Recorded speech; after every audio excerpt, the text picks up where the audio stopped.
आल्याचा पाचक आणि बहुगुणी असा रायता आज आपण करूया। त्याच्यासाठी मी घेतलाय 1 वाटी खोबरा, 1 वाटी दही, थोडेसे आल्याचे तुकडे आणि मिरची।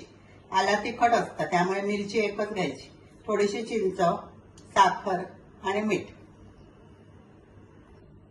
आता घेऊया मिक्सरचा भांडा, त्याच्यात घालूया पहिल्यांदा हे आल्याचे तुकडे आणि ओली मिरची, मग घालायचा खोबरा,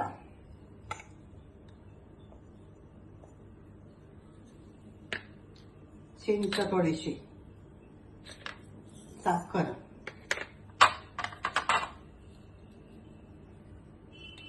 आणि चवीनुसार मीठ। आता याच्यात थोडासा पाणी घालायचा आणि मिक्सर मध्ये खरखरीत वाटून घ्यायचं। आता या मिक्सर मध्ये मी वाटून घेतलंय, त्या सगळ्या या भांड्यात काढायचं आणि त्याच्यात घालायचं दही,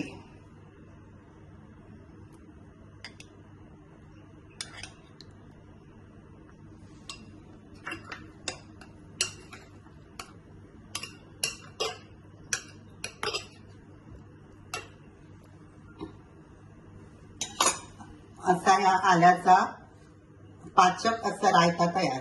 आजारी माणसांका सुद्धा अतिशय देण्यासाठी उपयुक्त। तर असा या आल्याचा रायता करून बघा आणि रेसिपी आवडली तर लाईक करा, शेअर करा, सबस्क्राईब करा।